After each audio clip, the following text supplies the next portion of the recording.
செடியாய வல்வனைகள் தீர்க்கும் திருமாலே, நெடியானே வேங்கடவா நின் கோயிலின் வாசல், அடியாரும் வானவரும் அறம்பெயரும் கிடந்து எங்கும் படியாய் கிடந்து உன் பலவாய் காண்பேனே. உலகெங்கும் இருக்கின்ற சீனிவாசன் பஞ்சாங்கம் டிவி நேயர்களுக்கு என்னுடைய பணிவான வணக்கங்கள். இன்றைய பதிவில் இந்த வாரத்திய விரதாதி முக்கிய விசேஷங்களை பற்றி பார்ப்போம். இன்றைய தினம் குரோதி வருஷம் தை மாதம் 13ஆம் தேதி ஜனவரி 26/1/2025 ஞாயிற்றுக்கிழமை. இன்றைய தினம் இரவு 8:55 வரை துவாதசி திதி, அதன் பிறகு திரையோதசி திதி. காலை 8:26 வரை கேட்ட நட்சத்திரம், அதன் பிறகு மூலம் நட்சத்திரம். இன்றைய தினம் வியாகாத நாமயுகம், கௌளவ கண்ணம் நேத்திரம் 1, ஜீவன் அறை என்ற அளவில் இருக்கிறது. கேட்டையும் ஞாயிற்றுக்கிழமையும் சேரும் போது மரண யோகம், மூலமும் ஞாயிற்றுக்கிழமை சேரும் போது அமிர்த யோகம். ஆகவே இன்றைய தினம் காலை 8:26 வரை மரண யோகம், அதன் பிறகு நாள் முழுவதுமாக அமிர்த யோகமாக இருக்கிறது. இன்றைய தினம் சுப காரியங்கள் செய்வதற்கு மிக மிக ஏற்ற தினமாக அமைந்திருக்கிறது. எல்லா நல்ல காரியங்களும் செய்யலாம். எல்லா நல்ல காரியங்களும் காலை 8:26 பிறகு அமிர்த யோகம் ஆரம்பித்த பிறகு செய்வதற்கு ஏற்ற தினமாக அமைந்திருக்கிறது. இன்றைய தினம் நாள் முழுவதுமாக மூலம் நட்சத்திரமாக இருப்பதனால் இரவு முழுவதும் மூலம் நட்சத்திரம். ஆகவே நிஷேகம் என்று சொல்லக்கூடிய சாந்தி முகூர்த்தம் செய்வதற்கு ஏற்ற தினம். விவசாயத்திற்கு தேவையான மாடுகள் வாங்குவதற்கும் இன்றைய தினம் ஏற்ற தினமாக இருக்கிறது. மந்திரம் செபிப்பதற்கு ஏற்ற தினம்.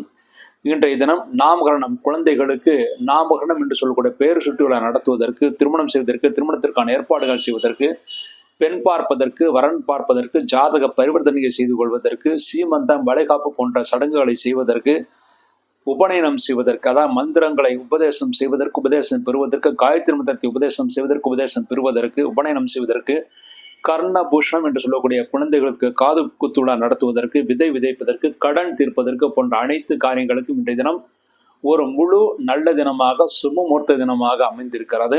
மேலும் மூலம் நட்சத்திரத்திலே பிறந்தவர்கள், இந்த தை மாதத்திலே மூலம் நட்சத்திரத்தில் பிறந்தவர்கள் மூலம் நட்சத்திர தோஷம் விலகுவதற்காக ஆஞ்சநேயருக்கு அபிஷேகம் செய்வதற்கும் இந்த ஞாயிற்றுக்கிழமை மிக ஏற்ற தினமாக அமைந்திருக்கிறது.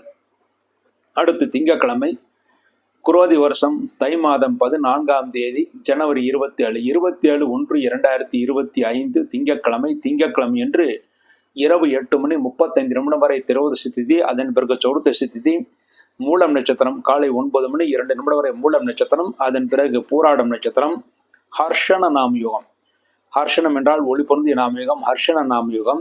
கரசை கரணம், நேத்திரம் 0, ஜீவன் அறை என்ற அளவில் இருக்கிறது. மூலம் நட்சத்திரம் திங்கட்கிழமை சேரும்போது சித்தியோகம், பூராடம் திங்கட்கிழமை சேரும்போது மரண யோகம். ஆகிய திங்கட்கிழமையான நாளை தினம் காலை 9:02 வரை சித்தியோகம், அதன் பிறகு நாள் முழுதுமாக மரண யோகம் இருக்கிறது. ஆகவே அன்றைய தினம் அதிகாலை நேரத்திலே நல்ல காரியங்களை செய்துவிட வேண்டும். அதாவது கிரகப்பிரவேசம் போன்ற காரியங்கள் செய்வதாக இருந்தால் காலை 9:02 வரை நன்றாக இருக்கிறது. அதற்குள்ளாக 7:30 மணிக்குள்ளாக கிரகப்பிரவேசம் போன்ற காரியங்களை செய்வதற்கு ஏற்ற தினமாக இருக்கிறது. அன்றைய தினம் சோம பிரதோஷம், திங்கட்கிழமை பிரதோஷமாக இருப்பதனால் சோம பிரதோஷம் சிவபெருமானுக்கு மிக உகந்த பிரதோஷம். சோம பிரதோஷமான திங்கட்கிழமை என்று பிரதோஷ காலம் என்று சொல்கிற மாலை நேரத்திலே சிவபெருமான் கோயிலுக்கு சென்று சிவனை ஆராதனை செய்வதற்கு அல்லது அபிஷேகத்திலே கலந்து கொள்வதற்கு நோய் நொடிகள் விரைவில் தீரும் என்று எதிர்பார்க்கலாம். அதைத்தான் சோம பிரதோஷம் என்று கூறுவார்கள். அன்றைய தினம் மாத சிவராத்திரி. அன்றைய தினம் இரவு முழுவதுமாக சதுர்தசி இருப்பதனால் மாத சிவராத்திரி. மாதம் சிவராத்திரி விரதம் இருந்து சிவபெருமானை வழிபாடு செய்பவர்களுக்கு திங்கட்கிழமை மிக ஏற்றதனமாக இருக்கிறது. ஆக திங்கட்கிழமை அவசியம் எல்லோரும் சிவபெருமான் கோயிலுக்கு சென்று வருவதற்கு மிக ஏற்றதனமாக அமைந்திருக்கிறது. அடுத்து செவ்வாய்க்கிழமை, குரோதி வருஷம் தை மாதம் 15ஆம் தேதி ஜனவரி 28/1/2025 செவ்வாய்க்கிழமை. செவ்வாய்க்கிழமை என்று இரவு 7:38 வரை சதுர்தசி திதி, அதன் பிறகு அமாவாசை திதி. அன்றைய தினம் இரவு முழுவதுமாக அமாவாசை திதி இருப்பதனால் அன்றைய தினம் போதாயன அமாவாசை என்று கூறுவார்கள். போதாயன சூத்திரப்படி அமாவாசை. பொதுவாக நம்முடைய தர்மசாஸ்திரத்தில் 2 சூத்திரங்கள், 2 வழிமுறைகள் இருக்க. சூத்திரம் என்றால் வழிமுறைகள் இருக்கிறது. ஒன்று ஆபஸ்தம்ப சூத்திரம், மற்றொன்று போதாயன சூத்திரம். போதாயன சூத்திரப்படி செவ்வாய்க்கிழமையே அமாவாசை இரவு நேரத்தில் வருவதனால் அன்றைய தினமே அமாவாசை என்று தர்ப்பணம் விடுவார்கள். அன்றைய தினம் பூராடம் நட்சத்திரம் காலை 8:58 வரை இருக்குது. அதன் பிறகு உத்திராடம் நட்சத்திரம் வருகிறது. செவ்வாய்க்கிழமை வஜ்ரம் நாமயுகம், பத்ரை கரணம், நேத்திரம் 0, ஜீவன் அறை என்ற அளவில் இருக்கிறது. பூராடமும் செவ்வாய்க்கிழமை சேரும் போது சித்தியோகம், உத்திராடம் செவ்வாய்க்கிழமை சேரும் போது பிரபல அரிஷ்டயோகம். அவங்க செவ்வாய்க்கிழமை என்று காலை 8:58 வரை சித்தியோகம், அதன் பிறகு பிரபல அரிஷ்டயோகம் என்று இருக்கிறது. அன்றைய தினம் தனிய நாள். தனி நாள் என்று இருப்பதால் அன்றைய தினம் சுபகாரியங்கள் தவிர்க்கப்பட வேண்டும். அன்றைய தினம் செய்யக்கூடிய சுபகாரியங்கள் தோல்விகளை ஏற்படுத்தி கொடுக்கும். அன்றைய தினம் சௌர்தசியும் செவ்வாய்க்கிழமை சேருவதனால் கடன் தீர்ப்பதற்கு மிக ஏற்றத்தனமாக இருக்கிறது. அன்றைய தினம் கடன் தீர்ப்பதற்காக ஒரு சிறு தொகையை கொடுத்தாலும் விரைவில் கடன் சுமைகள் தீர்ந்து நன்மைகளை ஏற்படுத்தி கொடுக்கும். அன்றைய தினம் கிருஷ்ண அங்காரக சௌர்தசி, அதாவது உதயத்திலே செவ்வாய்க்கிழமை தேவிரை சௌர்தசி வருவது கிருஷ்ண அங்காரக சௌர்தசி. அன்றைய தினம் யம தர்ப்பணம் செய்வதற்கு ஏற்ற தினமாக இருக்கிறது. அன்றைய தினம் யம தர்ப்பணம் செய்தால் முன்னோர்களுக்கு நற்கதி கிடைக்கும் என்று புராணங்கள் கூறுகிறது. அன்றைய தினம் தில ஹோமங்கள் செய்வதற்கும் தில தர்ப்பணங்கள் செய்வதற்கும் ஏற்ற தினமாக அமைந்திருக்கிறது. அன்றைய தினம் போதாயன அமாவாசை. போதாயன சூத்திரத்தை அனுஷ்டிப்பவர்கள் அன்றைய தினம் அமாவாசை விரதம் இருப்பார்கள். பொதுவாக நம்முடைய இந்திய தேசத்திலே பெரும்பாலானவர்கள் ஆபஸ்தம்ப சூத்திரப்படிதான் அமாவாசை கொண்டாடுவார்கள். ஆகவே புதன்கிழமை தான் எல்லோருக்குமான அமாவாசையாக சர்வ அமாவாசையாக இருக்கிறது. அடுத்து புதன்கிழமை குரோதி வருஷம் தை மாதம் 16ஆம் தேதி ஜனவரி 29/1/2025 புதன்கிழமை. புதன்கிழமை என்று மாலை 6 மணி 6 நிமிடம் வரை அமாவாசை திதி, அதன் பிறகு பிரதமை திதி. புதன்கிழமை உத்திராடம் நட்சத்திரம் காலை 8:20 வரை உத்திராடம் நட்சத்திரம், அதன் பிறகு திருவோணம் நட்சத்திரம். சித்தி நாமயுகம் சதுஸ்பாதகரணம் நேத்திரம் ஜீவன் 2 0 என்ற அளவில் இருக்கிறது. உத்திராடமும் திருவோணமும் புதன்கிழமை சேரும் போது அமிர்தயோகம் சித்தியோகமாக இருக்கிறது. ஆகவே புதன்கிழமை அமாவாசையாக இருந்தாலும் நாள் முழுதுமாக அமிர்தயோகம் சித்தியோகமாக இருக்கிறது. அன்றைய தினம் அமாவாசைக்கான விரதம் இருந்து முன்னோர்களுக்கு வழிபாடு செய்வதற்கு ஏற்ற தினமாக இருக்கிறது. அன்றைய தினம் பிண்டபித்திரி யஜ்யம் என்று சொல்லக்கூடிய யஜ்யம் செய்வதற்கு தில ஹோமங்கள் செய்வதற்கு தில தர்ப்பணங்கள் செய்வதற்கும் ஏற்ற தினமாக இருக்கிறது. அன்றைய தினம் சிரவண விரதம் திருவோணத்திற்காக விரதம் இருந்து பெருமாளை வழிபாடு செய்வதற்கு மிக ஏற்ற தினம். சிரவணம் திருவோணம் என்பது பொதுவாக ஹயகிரிவர் அவதாரம் செய்த அந்த நட்சத்திரம் என்றும் பெருமாளுடைய நட்சத்திரம் என்றும் கூறுவார்கள். ஆகவே அன்றைய தினம் அமாவாசை என்று பெருமாள் கோயிலுக்கு சென்று ஹயகிரிவருக்கு துளசி மாலை அல்லது ஏலக்காய் மாலை அல்லது பெருமாளுக்கு துளசி மாலை அணிவித்து விடலாம். அதன் மூலமாக நம்முடைய காரியங்கள் சித்தியாக முன்னோர்கள் பிரித்து அடைவார்கள். இன்றைய தினத்திலே திருவோணம் அமாவாசை சேர்வதனால் அன்றைய தினம் பெருமாளை வழிபாடு செய்தால் தில ஹோமம் செய்த நல்ல பலன்கள் கிடைக்கும் என்று இருக்கிறது. அன்றைய தினம் போதாயன இஷ்டி. செவ்வாய்க்கிழமை அமாவாசை கொண்டாடி அந்த போதாயன சூத்திரத்தபடி இருப்பவர்களுக்கு அன்றைய தினம் இஷ்டி என்று சொல்லக்கூடிய அருகில் இருக்கின்ற கோயில்களுக்கு சென்று தீப வழிபாடு செய்வதற்கு ஏற்ற தினமாக அமைந்திருக்கிறது. இஷ்டி யாகம் என்று சொல்லக்கூடிய ஒரு யாகம் செய்வதற்கும் புதன்கிழமை ஏற்ற தினமாக அமைந்திருக்கிறது.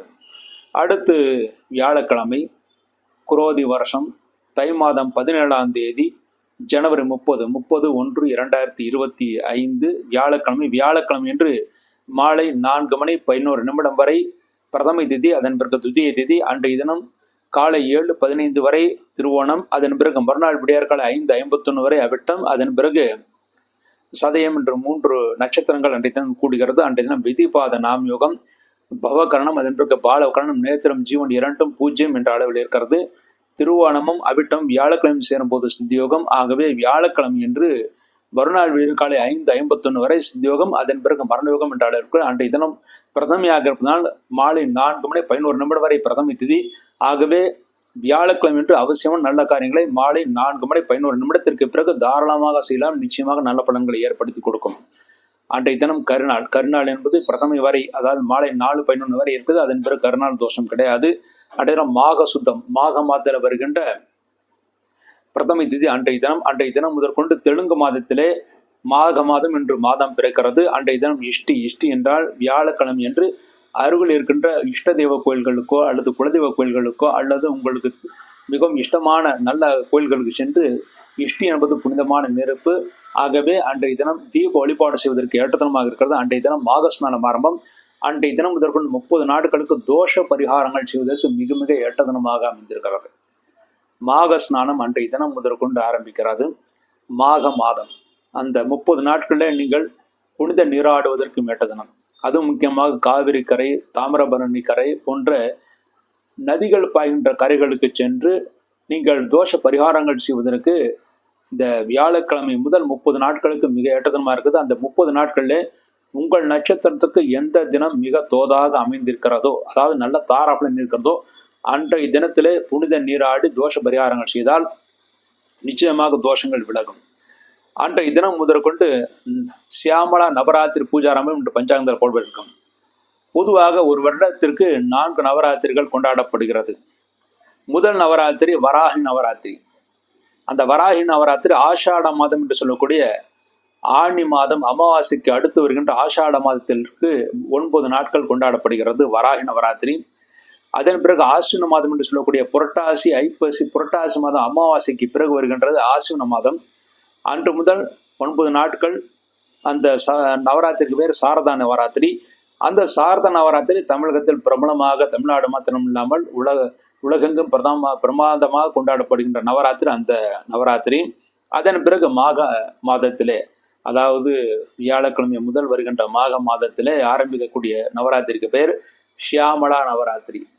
இந்த ஷியாமளா நவராத்திரியான அந்த 9 நாளும் நீங்கள் விரதம் இருந்து தேவி பாகவதம் படித்தால் குடும்பத்திலே நல்ல சௌக்கியங்கள் ஏற்படும். ஆகவே தேவி பாகவதம் படிப்பதற்கு மிக ஏற்ற வாரமாக இந்த 9 நாட்கள், அதாவது வியாழக்கிழமை முதல் 9 நாட்கள் இருக்கிறது. சண்டு ஹோமங்கள், அதாவது உங்களுடைய தொழில் நிறுவனங்களில் சண்டு ஹோமங்கள் செய்வதற்கும் இந்த 9 நாட்கள் மிக ஏற்றதனமாக இருக்கிறது. அடுத்து வசந்த நவராத்திரி என்பது பங்குனி மாதம் அமாவாசைக்கு பிறகு வருகிற நவராத்திரி வசந்த நவராத்திரி. ஆக 4 நவராத்திரிகளில் இன்றைய தினம், அதாவது வியாழக்கிழமை முதல் தொடங்குகின்ற நவராத்திரிக்கு சியாமளா நவராத்திரி என்று கூறுவார்கள். இந்த சியாமளா நவராத்திரிக்காக 9 நாட்களும் நீங்கள் தெய்வ பாகவதம் படிப்பதற்கு ஒவ்வொரு நாளும் சிறிதளவு படித்து கொண்டு வரலாம். அவ்வாறு படித்தால் நிச்சயமாக தேவனுடைய பரிபூர்ண அருள் கிடைத்து மாணவர்கள் நல்ல மதிப்பெண்களை பெறுவார்கள். குடும்பத்தில் அமைதியான சூழ்நிலைகள் உருவாகும். மேலும் நல்ல முன்னேற்றம் ஏற்படக்கூடிய அந்த சூழ்நிலைகள் உருவாகும். தொழில்துறை விருத்தியும் நன்றாக இருக்கும். அடுத்து வெள்ளிக்கிழமை. வெள்ளிக்கிழமை அன்று துதியை திதி, குரோதி வருஷம் தை மாதம் 18ஆம் தேதி, ஜனவரி 31/1/2025 வெள்ளிக்கிழமை. வெள்ளிக்கிழமை துதியை திதி பகல் 1:59 வரை துதியை திதி இருக்கிறது. அன்றைய தினம் சதயம் நட்சத்திரம். மறுநாள் விடியற்காலை 4:14 வரை சதயம் நட்சத்திரம். அதன் பிறகு பூரட்டாதி நட்சத்திரம், வரியாண்ணாம் யுகம், கௌளவ கரணம், அதன் பிறகு தைத்துலா கரணம், நேத்திரம், பூஜ்யம், ஜீவன், அரை என்ற அளவில் இருக்கிறது. சதயமும் வெள்ளிக்கிழமையும் சேரும் போதும் பூரட்டாதி வெள்ளிக்கிழமை சேரும் போது சித்தியோகம். ஆக வெள்ளிக்கிழமை நாள் முழுதுமாக சித்தியோகமாக இருக்கிறது. அன்றைய தினம் விவாகம், திருமணம் போன்ற அனைத்து சடங்குகள் செய்வதற்கும் ஏற்ற தினம். இந்த தை மாதத்தில் வருகின்ற முதல் வளர்ப்பிறை முகூர்த்த தினம் வருகின்ற வெள்ளிக்கிழமை 31ஆம் தேதி, அதாவது ஜனவரி 31ஆம் தேதி வருகிறது. அன்றைய தினம் கர்ப்பாதானம் செய்வதற்கு, கர்ப்பாதானம் என்றால் சாந்தி முகூர்த்தங்கள் செய்வதற்கு, மேலும் பூமுடித்தல் என்று சொல்லக்கூடிய நிச்சயதார்த்தம் செய்வதற்கு, பெண் பார்ப்பதற்கு, வரன் பார்ப்பதற்கு, நிச்சயதார்த்தம் செய்வதற்கு, குழந்தைகளுக்கு பெயர் சூட்டுலா என்று சொல்லக்கூடிய நாமகரணம் செய்வதற்கு, அன்னப்பிராசனம் முதலாக குழந்தைகளுக்கு சோறுட்டுவதற்கு வெள்ளிக்கிழமை மிக ஏற்றதனமாக இருக்கிறது. அன்றைய தினம் உபநயனம் செய்வதற்கு, காயத்ரி மந்திரத்தை உபதேசம் செய்வதற்கு, உபதேசம் பெறுவதற்கு, வித்யாரம்பம் என்று சொல்லக்கூடிய படிப்பை தொடங்குவதற்கு, வண்டி வாகனங்கள் வாங்குவதற்கு, பொதுவாக பழைய சாஸ்திரத்தில் குதிரை வாங்குவதற்கு என்று போடப்பட்டிருக்கும். ஆனால் வண்டி வாகனங்கள், நூதன வாகனங்கள், புதிய வாகனங்கள் வாங்குவதற்கு, தேவதா பிரதிஷ்டைகள் செய்வதற்கு, பூமி வாங்குவதற்காக, பார்வையிடுவதற்கு, தொட்டிலில் குழந்தைகளை விடுவதற்கு, மேலும் யாத்திரைகள், தூரதேச யாத்திரைகள், வெளிநாடு யாத்திரைகள் செல்வதற்கெல்லாம் இந்த வெள்ளிக்கிழமை மிக மிக ஏற்ற தினமாக, ஒரு பரிபூர்ணமான ஒரு சுப தினமாக அமைந்திருக்கிறது. அன்றைய தினம் தீர்த்வயம் என்று பஞ்சாயத்தில் போடப்பட்டிருக்கிறோம். அன்றைய தினம் முதல் கொண்டு 4 நாட்களுக்கு விஷ்ணு விரதம், அதாவது விஷ்ணுவுக்காக, பெருமாளுக்காக விரதம் இருந்தால் நினைத்த காரியங்கள் கைகூடும். வெள்ளி, சனி, ஞாயிறு, திங்கள். அடுத்து வரக்கூடிய, அதாவது ஜனவரி 31, பிப்ரவரி 1, 2, 3 இந்த 4 நாட்கள் விரதம் இருக்க வேண்டும். அதாவது விரதம் என்றால் காலையில் நீங்கள் சாப்பிடாமல் மதிய நேரத்திலே, அதாவது 11 மணிக்கு பிறகு 1 மணிக்குள் நீங்கள் பெருமாளுக்காக ஏதாவது ஸ்தோத்திரங்கள் பாராயணம் செய்யலாம். திவ்ய பிரபந்தத்தில் சில வாசனங்களை பாராயணம் செய்யலாம். வாசனங்களை பாராயணம் செய்து நைவேத்தியம் செய்து சாப்பிட வேண்டும். அந்த ஒரு போது மாத்திரம் சாப்பிட வேண்டும். இவ்வாறு 4 நாட்கள் இருந்தால் பெருமாளுடைய பரிபூர்ண அனுகிரகம் கிடைக்கும். அதன் மூலமாக மகாலட்சுமி கடாட்சம் கிடைக்கும், சந்தோஷத்தை ஏற்படுத்தி கொடுக்கும். இந்த விஷ்ணு விரதம் மிக மிக முக்கியமான நாளாக அமைந்திருக்கிறது. அடுத்து சனிக்கிழமை பிப்ரவரி 1, அதாவது குரோதி வருஷம் தை மாதம் 19ஆம் தேதி, பிப்ரவரி 1/1/2025 சனிக்கிழமை. அன்றைய தினம் திருத்தியை திதி பகல் 11:38 வரை திருத்தியை திதி, அன்று சதுர்த்தி திதி. அன்றைய தினம் பூரட்டாதி நட்சத்திரம், இரவு 2:33 வரை பூரட்டாதி நட்சத்திரம். அதன் பிறகு உத்திரட்டாதி நட்சத்திரம், பரிகம் நாம் யுகம், கரசேகரணம், அதன் பிறகு வணிசேகரணம், நேத்திரம், பூஜ்யம், ஜீவன், அரை என்ற அளவில் இருக்கிறது. பூரட்டாதியும் சனிக்கிழமை சேரும் போது மரணயோகம், உத்திரட்டாதியும் சனிக்கிழமை சேரும் போது சித்தியோகம். ஆகவே சனிக்கிழமை என்று இரவு 2:33 வரை மரணயோகம், அதன் பிறகு சித்தியோகம் என்ற அளவில் இருக்கிறது. அன்றைய தினம் சுபகாரியங்கள் தவிர்க்கப்பட வேண்டும். அன்றைய தினம் சுபகாரியங்கள் செய்தால் அது நன்மையை ஏற்படுத்தி கொடுக்காது. அன்றைய தினம் மாத சதுர்த்தி, மாதம் சதுர்த்தி விரதம் இருந்து விநாயகரை வழிபாடு செய்பவர்களுக்கு அன்றைய தினம் சதுர்த்தி விரதம் செய்வதற்கு மிக ஏற்றதனமாக இருக்கிறது. அன்றைய தினம் மாக சதுர்த்தி என்றும் தில சதுர்த்தி என்றும் கூறுவார்கள். மாக சதுர்த்தி என்பது இந்த சதுர்த்தி அன்று நாம் படையல், சிறப்பு படையலாக கொழுக்கட்டை, மேலும் விநாயகருக்கு பிடித்த அந்த கொழுக்கட்டை போன்ற உணவுப் பொருட்கள், பழங்கள் ஆகியவற்றை நிவேத்தியம் செய்ய வேண்டும். தில சதுர்த்தி கூடவே திலம் என்று சொல்லக்கூடிய எள் கலந்த சாதத்தையும் அவருக்கு படையல் வைப்பதற்கு ஏற்ற தினம். அன்றைய தினம் விநாயகருக்கு எள் கலந்த சாதத்தை வீட்டில் படையல் வைத்தால் திலஹோம் செய்த நல்ல பலன்கள் கிடைத்து முன்னோர்கள் சாபம் விலகி முன்னோர்கள் நமக்கு நல்ல ஆசீர்வாதம் செய்வார்கள். அன்றைய தினம் வரகுந்த சதுர்த்தி. வரகுந்தம் என்றால் பொதுவாக வரகுந்தம் என்றால் மல்லிகை பூ என்ற பொருள். அன்றைய தினம் சிவபெருமானுக்கும் விநாயகருக்கும் மல்லிகை பூனால் அர்ச்சனை செய்தால் நம்முடைய வாழ்க்கை நன்றாக சௌகரியமாக இருக்கும், பிரச்சனைகள் தீர்ந்து நன்மைகளை ஏற்படுத்தி கொடுக்கும். ஆகவே அன்றைய தினம் மல்லிகை பூனால் விநாயகருக்கும் சிவலிங்கத்திற்கும் அர்ச்சனை செய்வதற்கு மிக ஏற்றத்தனமாக அமைந்திருக்கிறது. அன்றைய தினத்திலே சரியாக இரவு 7 மணிக்கு சேலம் பட்டை கோயில் ஆஞ்சநேயர் கோயிலுக்கு எதிரில் இருக்கின்ற ஸ்ரீ பிரசன்ன உதாசன தேவஸ்தானத்திலே ஸ்ரீ லட்சுமி ஹயகிரிவர் சன்னதிக்கு முன்பாக உட்கார்ந்து விஷ்ணு சாஸ்நாம பாராயணம், துவாதசநாம பஞ்சரம், ஆபுத்தாரணம், லட்சுமி அஷ்டோத்தர சதநாம சோதரம் ஆகிய ஸ்தோத்திரங்கள் பாராயணம் செய்யப்பட இருக்கிறது. இந்த பாராயணத்தில் அனைவரும் இலவசமாக கலந்து கொள்ளலாம். இந்த வாரத்தில் சந்திராஷ்டகம் அடைகின்ற ராசிகள் ரிஷபம், மிதுனம், கடகம். இந்த 3 ராசிகளுக்கு சந்திராஷ்டகம் இருக்கிறது. ரிஷப ராசியிலே பிறந்தவர்களுக்கு ஜனவரி 25 ஞாயிற்றுக்கிழமை காலை 8:26 முதல் ஜனவரி 28 செவ்வாய்க்கிழமை காலை 7:02 வரை சந்திராஷ்டகம். ஆக ரிஷப ராசியிலே பிறந்தவர்களுக்கு ஜனவரி 25 ஞாயிற்றுக்கிழமை, ஜனவரி 26 திங்கட்கிழமை, இந்த 2 நாட்கள் முழு சந்திராஷ்ட தினங்களாக அமைந்திருக்கிறது. ஜனவரி 26 ஞாயிற்றுக்கிழமை, ஜனவரி 27 திங்கட்கிழமை, இந்த 2 நாட்கள் முழு சந்திராஷ்டக தினங்கள். அடுத்து மிதுன ராசியிலே பிறந்தவர்களுக்கு ஜனவரி 28 செவ்வாய்க்கிழமை, அதாவது ஜனவரி 28ஆம் தேதி செவ்வாய்க்கிழமை அன்று சந்திராஷ்டகம் தொடங்குகிறது. ஜனவரி 28 செவ்வாய்க்கிழமை காலை 7:02 முதல் ஜனவரி 30 வியாழக்கிழமை மாலை 6:35 வரை மிதுன ராசியிலே பிறந்தவர்கள் சந்திராஷ்டகம். ஆக மிதுனத்திலே பிறந்தவர்கள் ஜனவரி 28 செவ்வாய், ஜனவரி 29 புதன், ஜனவரி 30 வியாழன் என்று 3 நாட்கள் முழு சந்திராஷ்ட தினங்கள். அடுத்து கடகராசியிலே பிறந்தவர்களுக்கு ஜனவரி 30 வியாழக்கிழமை மாலை 6:35 முதல் பிப்ரவரி 1 சனிக்கிழமை இரவு 8:58 வரை சந்திராஷ்டகம். கடகராசியிலே பிறந்தவர்களுக்கு ஜனவரி 31 வெள்ளிக்கிழமை, பிப்ரவரி 1 சனிக்கிழமை, இந்த 2 நாட்கள் சந்திராஷ்ட தினங்கள். இந்த சந்திராஷ்ட தினங்களில் நீங்கள் எந்த காரியங்கள் செய்வதாக இருந்தாலும் அந்தந்த ராசியிலே பிறந்தவர்கள் அவசியம் தெய்வ வழிபாடு செய்துவிட்டு அருகில் இருக்கின்ற கோயில்களுக்கு சென்று வழிபாடுகள் செய்துவிட்டு நீங்கள் காரியங்களை தொடங்குவது மிகவும் சிறப்பானது. அல்லது குலதெய்வத்தை வீட்டிலிருந்தே வணங்கிவிட்டு காரியங்களை செய்யலாம், பெரிய தோஷங்கள் ஏற்படுத்தாது.